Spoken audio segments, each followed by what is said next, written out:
Baik, nama saya Nikolomi. Saya akan menjelaskan tentang akuntansi sumber daya manusia. Oke, baik. Akuntansi sumber daya manusia, pengertiannya akuntansi sumber daya manusia menurut Komite Akuntansi Sumber Daya Manusia dari American Accounting Association, suatu proses identifikasi dan pengukuran data mengenai sumber daya manusia serta pengkomunikasian informasi ini ke pihak-pihak yang berkepentingan.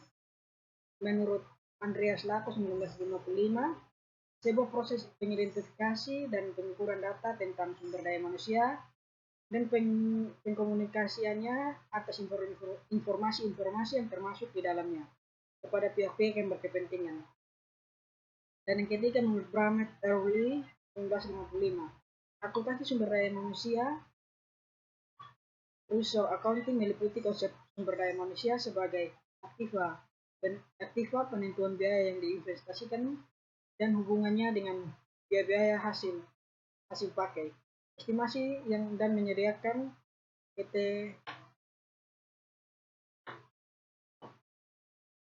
ketelitian tentang nilai sumber daya manusia dalam organisasi. Yang kedua, tujuan akuntansi sumber daya manusia. Yang pertama itu menyediakan kerangka kerja untuk membantu manajer dalam menggunakan sumber daya manusia secara efektif dan efisien. Yang kedua, menyediakan informasi yang dibutuhkan bagi user dalam memperoleh, mengembangkan, menempatkan, mengonversi, menggunakan, mengevaluasi dan menghargai sumber daya manusia. Yang ketiga, menyediakan alat ukur biaya atau cost dan nilai dari manusia bagi organisasi untuk digunakan dalam pengambilan keputusan. Yang ketiga, pengukuran biaya dan nilai sumber daya manusia. Yang pertama itu mengukur biaya sumber daya manusia itu dibagi menjadi 3, yaitu pertama biaya awal, yang kedua biaya penggantian, ketiga biaya kesempatan.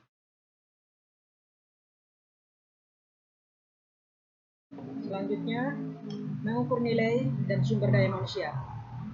Konsep nilai manusia diturunkan dari teori ekonomi umum.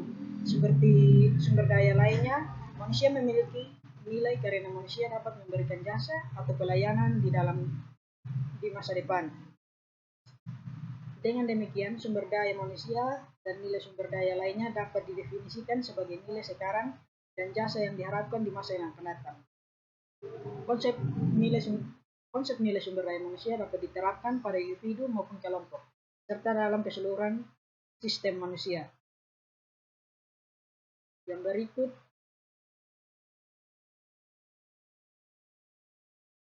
tujuan akuntansi sosial. Tujuan akuntansi sosial yaitu berperan dan menjalankan fungsinya sebagai bahasa bisnis yang mengakomodasi masalah-masalah sosial yang dihadapi oleh perusahaan, sehingga pos-pos biaya sosial yang dikeluarkan kepada masyarakat dapat menunjang operasional dan pencapaian tujuan jangka panjang perusahaan.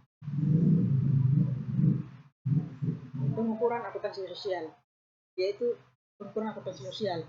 Teknik pengukuran yang dapat dipakai antara lain, pertama penilaian pengganti, yaitu jika nilai dari suatu tidak dapat langsung ditentukan, maka mengestimasikannya dengan nilai pengganti. Yang kedua, teknik survei, yaitu mencakup cara-cara untuk mendapatkan informasi dari kelompok masyarakat tentang pengukuran aktivitas sosial perusahaan.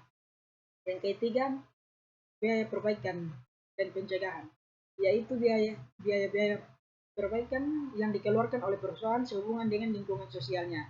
Dan keempat, penilaian dari penilai independen, yaitu memberikan suatu wewenang kepada pihak luar untuk menggunakan aktivitas sosial perusahaan. Yang terakhir, putusan penilaian, yaitu dengan suatu keputusan yang mempunyai kekuatan hukum. Baik, sekian presentasi dari saya. Terima kasih.